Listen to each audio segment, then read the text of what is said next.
Mesdames et messieurs, bonsoir. Vous êtes sur Agri TV, c'est l'heure de votre journal. D'abord, les titres. Du vin de palme, on en consomme tous les jours, mais on oublie que c'est un véritable marché qui nourrit plusieurs familles. Quelles sont les retombées économiques et nutritionnelles de ce produit? Vous le saurez en regardant le 20h. La spiruline, aliment ou médicament? La question se pose au moment où les vertus de ce produit sont chantées par tous. Et au Cameroun, des initiatives sont menées afin de développer sa production. Et puis vers la fin de ce journal, nous irons à la découverte d'un procédé, celui de la production artisanale du jus d'ananas. Bienvenue au journal. Que vaut le vin de palme dans les marchés de Yaoundé? Une interrogation pertinente qui apparaît rarement dans les discussions, mais qui révèle dans le reportage qui suit toute la grosse rentabilité que génèrent les troncs de palmiers de nos patelins. Ici, vous saurez si grâce au vin de palme, il est permis de se bâtir un avenir. Arnaud Basileking et André Marinbida. Dans ces bidons de précieux centilitres pour lesquels l'animation de tous les jours, ici au marché de Mokolo à Yaoundé, a un goût singulier. Ceux qui en sont les vendeurs et producteurs nous ont certifié ce matin que la succulence qui jaillit des entrailles des troncs de palmier est l'indispensable levier grâce auquel il est permis de s'offrir souvent 1 kg de maquereau. C'est là que moi je paye ma maison. Je mange sur ça, je nourris mes enfants avec. Si j'ai 20 litres, mon bénéfice c'est 1500, 2000. Et je suis dans les petites cotisations, 1000 francs chaque jour, 2000 ou 2500 chaque jour. Et le jour qu'on me donne en l'or, c'est là qui m'avance. Je monte un peu pour prendre beaucoup en brousse. Mais au-delà de la rentabilité, il faut également apporter l'expertise nécessaire, sans laquelle la confusion du vin de palme que l'on peine à dissocier du vin de raffia persistera dans les esprits. Il existe justement une différence entre les deux. La bouteille de tanguy coûte, quand tu fermes ça, que tu n'as pas percé le bouchon, ça va s'enflammer sur toi. Pour que ce breuvage fasse le plein de votre verre, il a fallu que des palmiers soient déracinés et copieusement démembrés dans les faubourgs du département de la Léquié, notamment à Okola et Vodula Mva. Ici, les affaires peuvent aller bien, évidemment quand les gorges sont très sèches. Le bidon de 30 litres, on vend ça à 8 000. Quand tu prends en gros, c'est 12 000. Quand je détaille, le verre de Matango, il y a 150, il y a 200, il y a 300. Le 20 litres, c'est 4 000. En gros, en détail, tu peux en avoir 7 000 ou 8 000. Maman Biloua nous a également appris que c'est grâce à cette mousse qu'elle parvient à régler les factures de toutes les fins du mois de son étudiant de garçon. Avant de continuer ce journal, ce communiqué de presse qui vient à peine de nous parvenir, le directeur général de l'Agence des normes et de la qualité ANOR porte à la connaissance du grand public que des huiles végétales raffinées d'origine et de qualité non contrôlée sont en cours de commercialisation au Cameroun. Il s'agit entre autres des huiles de marque Mouna, Promesse, La Perla et Girasol. Il précise qu'aucun certificat de conformité attestant de la conformité de ces produits aux normes camerounaises n'a été délivré par les services compétents de l'Agence des normes et de la qualité. Il rappelle aux opérateurs économiques que l'importation des huiles végétales raffinées en République du Cameroun est strictement encadrée par la réglementation camerounaise en la matière. Pour plus amples informations, bien vouloir contacter l'Agence nationale des normes et de la qualité. Nous reviendrons sur cette importante actualité dans nos prochaines éditions. Continuons ce journal en parlant du vin de palme. Nous en consommons beaucoup et nous en sommes presque tous friands. Pourtant, les vertus nutritives de cette denrée appartiennent à la catégorie de ces bienfaisances alimentaires qui sont indispensables à la santé. La revue des vitamines qui pullule dans une dame Jeanne de vin de palme, revisitée dans ce reportage d'Arnaud Basileking et André Marinbida. Ce qui intrigue au sujet du vin de palme, c'est le trop-plein d'ignorance à cause de laquelle l'expertise encyclopédique des médecins sombre et ne convainc personne. Pour ce reportage, nous avons parcouru des hôpitaux et aucun de ces porteurs de blues n'a pu nous révéler le réel mystère qui se dissimule dans un verre de ce bon vieux matango du cru. La désolation, c'est aussi sur Google que nous l'avons eu. On vous y relatera le déjà entendu qui est ringard et vaseux. Il ne vous a pas fallu fouiner dans les colonnes de Wikipédia pour découvrir les origines ouest-africaines du palmier à qui nous devons cette sève qui nous enivre tous les dimanches après l'inefficacité d'un 2-0. Et vous n'ignorez certainement pas que les 85 millions d'années de ce monocotylédone en ont fait l'ancêtre Jacob du règne végétal. La littérature sur le vin de palme est donc rare, en dépit évidemment de quelques scoops qui catapultent cette boisson alcoolisée vers les hauteurs respectables de l'alimentairement correct. Une abondante présence d'alcool éthylique, puissant désinfectant et tenace antiseptique. Dans un verre mousseux de sève de palmier, vous aurez aussi le plaisir du calcium, du phosphore et du potassium sur vos papilles gustatives. Nous aurions aimé vous apprendre davantage au sujet de ce nectar qui rehausse l'exquisité d'un appétissant plat de vipère. Malheureusement, ceux d'ici qui sont doués pour tripoter des choses dans les laboratoires s'y sont très peu intéressés, mais qu'à cela ne tienne. Tant qu'il y a les troncs, il y aura le vin pour toutes les coupes. Tout à fait autre chose à présent, l'eucalyptus est un grand arbre aromatique originaire d'Australie, reconnu comme l'arbre qui dessèche les sols. Il est également l'arbre dont le tronc sert au transport des câbles électriques. Un arbre multifonction que je vous propose de découvrir dans ce reportage de Nicolas Bessolo et de Guy Parfait-Iba. Encore appelé gommier, arbre à la fièvre ou arbre au kaola, l'eucalyptus est un arbre aromatique originaire d'Australie et à la rusticité variable selon les espèces. Il en compte par ailleurs près de 600, mais seulement quelques-unes sont connues au Cameroun. Son atout majeur est son beau feuillage persistant gris-bleu. Planté dans de nombreux pays du monde, à raison de sa rentabilité immense, l'eucalyptus pousse vite et donne du bois solide qui ensuite est utilisé pour fabriquer des poteaux électriques, des meubles ou encore on s'en sert pour faire du bois de chauffage. En dépit de sa culture controversée, car il assèche les sols et il les appauvrit en minéraux, il faut dire que l'eucalyptus présente certaines vertus bénéfiques pour l'homme sur le plan médicinal. Expectorant, antiseptique et astringent, cet arbre permet également de lutter contre des inflammations des voies respiratoires et digestives. Au-delà de ses atouts, il est clair qu'il est néfaste pour l'agriculture et l'environnement. Importé d'Australie pour l'Afrique, en vue de lutter pour l'assèchement des marais, il avait aussi pour but d'éliminer des milieux où il se trouve la reproduction des insectes qui transmettent la malaria, d'où son nom, l'arbre de la fièvre.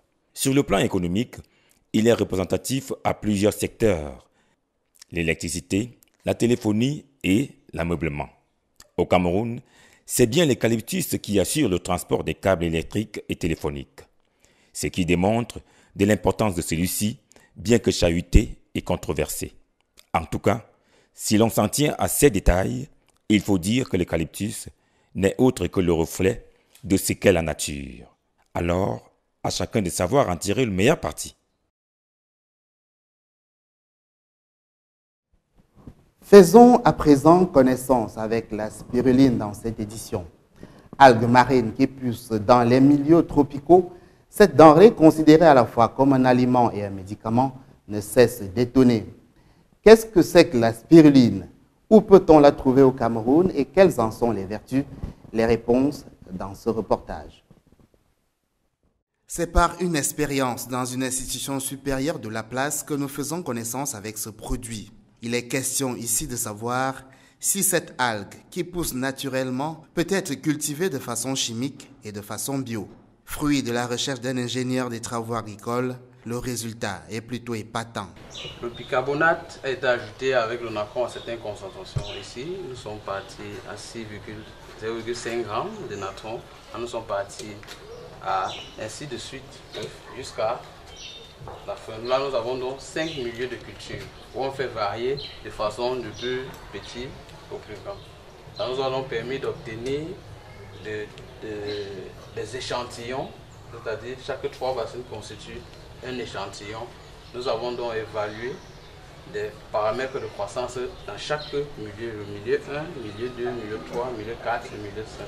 Et à la fin de notre expérimentation, nous allons pouvoir donc déterminer quel est le milieu qui a le plus produit, afin de pouvoir conseiller aux uns et aux autres que si vous voulez produire la spiruline, alors en faisant varier le bicarbonate et le natron à telle concentration, alors vous aurez une bonne production. Il faut dire que la spiruline est une cyanobactérie, une algue marine naturelle vivant dans les milieux tropicaux. Complément alimentaire, elle porte en elle 60% de protéines, un peu plus que le soja, qui n'est constitué que de 35 à 40%. En plus de sa forte teneur en protéines, la spiruline est riche en vitamine A, en phosphore, en magnésium et en calcium, des oligo-éléments nécessaires à la vie de tout homme, de tout être vivant. À cause de tous les éléments qui la constituent, la spiruline est entrée dans l'alimentation des hommes et des bêtes en même temps qu'elle contribue à la santé et à la beauté de l'homme.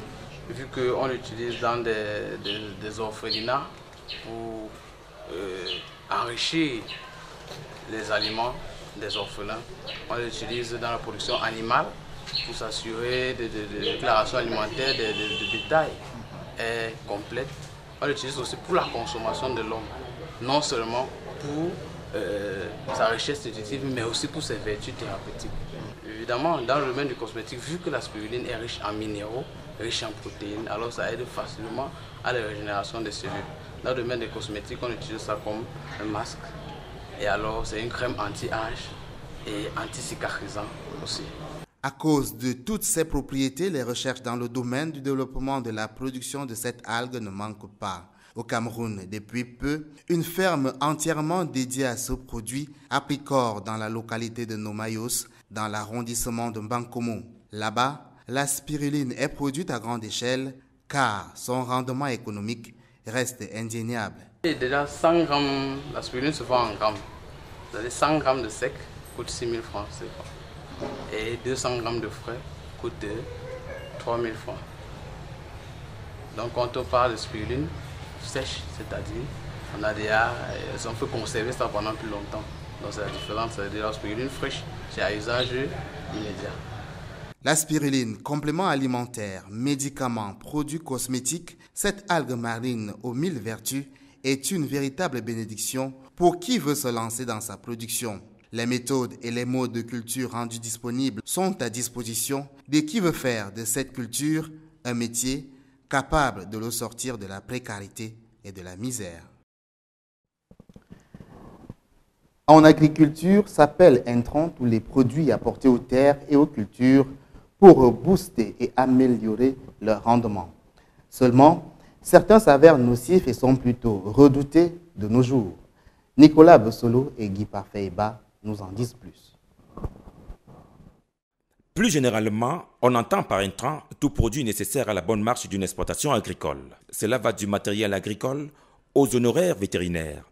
En effet, c'est lors d'un sommet au Grenelle de l'environnement tenu en France au tome 2007 qu'est actée la notion intrant en agriculture. Les intrants agricoles sont les produits qui nous permettent de booster notre agriculture.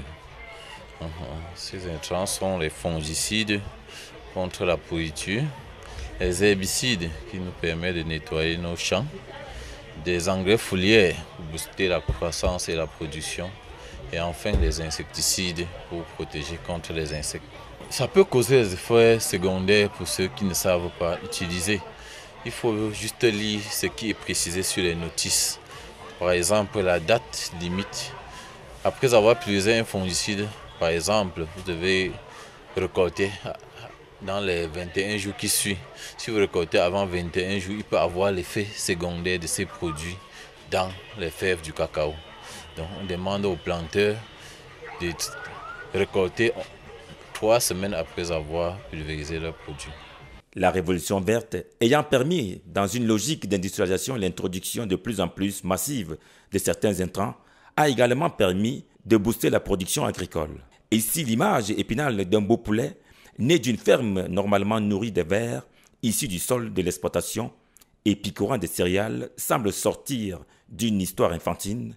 L'agriculteur, quant à lui, doit aussi et aujourd'hui repenser sa façon d'agir, donc de produire. Car s'il est reconnu que les intrants sont au sens le plus large nécessaires à la marche d'une exploitation agricole, il est également avéré que la nature de certains intrants est aujourd'hui chahutée est considéré comme un risque pour l'agriculture et l'environnement. En somme, il est judicieux de penser à de nouveaux intrants compatibles avec une agriculture économiquement viable et respectueuse sur le long terme des lieux où elle s'exerce. Et vous, quelle place prennent les intrants dans votre exploitation? Le Cameroun produit environ 200 000 tonnes d'ananas par an. Seulement, près de 35% de cette production se perd dans ce que l'on appelle perte post-récolte, qui gangrène toute l'agriculture camerounaise. C'est dire qu'ici, la transformation de ce fruit n'est pas encore très répandue. Par contre, certains y trouvent leur compte malgré les difficultés. Reportage. L'ananas est produit pour son fruit. Seulement, comme toutes les denrées périssables, il a une durée de vie limitée dans le temps. Raison pour laquelle plusieurs personnes ont décidé d'en allonger la vie d'une façon plutôt agréable. En effet, c'est dans cet atelier, qui n'est autre que le domicile de cette dame, transformé en unité agroalimentaire, que se concocte ce jus naturel 100% bio. Ici, tout est fait dans des conditions d'hygiène assez respectables. Les fruits sont lavés, épluchés, puis passés à la moulinette.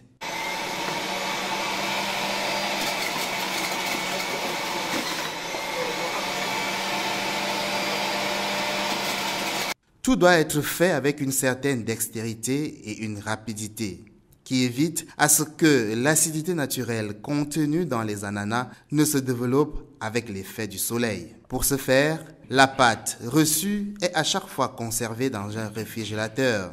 Cette étape passée, il ne reste plus qu'à filtrer le jus d'ananas pour obtenir le produit fini. Seulement, malgré l'odeur de simplicité qui semble se dégager de ce processus, celui-ci regorge quand même d'un certain nombre de difficultés. D'abord, au niveau de la transformation, bon, comme vous le constatez déjà, on est dans une cuisine. Donc, ce qui ne nous permet vraiment pas de travailler aisément comme il faut. Donc, on voudrait avoir une unité spécialement pour cette transformation. Bon, aussi, il y a les machines. Actuellement, nous disposons d'une seule centrifugeuse. Le nombre d'employés de cette entreprise, à savoir 10 au total, les quantités produites, montrent que l'activité nourrit bel et bien son homme. Comme vous le constatez, aujourd'hui, nous avons une petite commande. On a une commande de 150 bouteilles. Donc, c'est pourquoi vous voyez notre équipe est réduite. On est souvent ici même à 10 pour faire cette étape de la production. Ici, rien ne se perd. La pulpe reçue après le tamisage sert dans l'élevage des porcs, tandis que les épluchures participent à la fabrication d'autres boissons, telles le jus d'oseille. Mais là, c'est une autre histoire. Un conseil judicieux pour vous donc, mesdames et messieurs, prenez des jus naturels, ils sont pleins de bienfaits. Merci d'avoir suivi cette session d'information sur AgriTV qui s'achève. Merci à tous ceux qui ont participé à son élaboration. La suite, c'est sur notre portail www.agritv.cm. Vous servir fait notre plaisir. Bonsoir et à demain.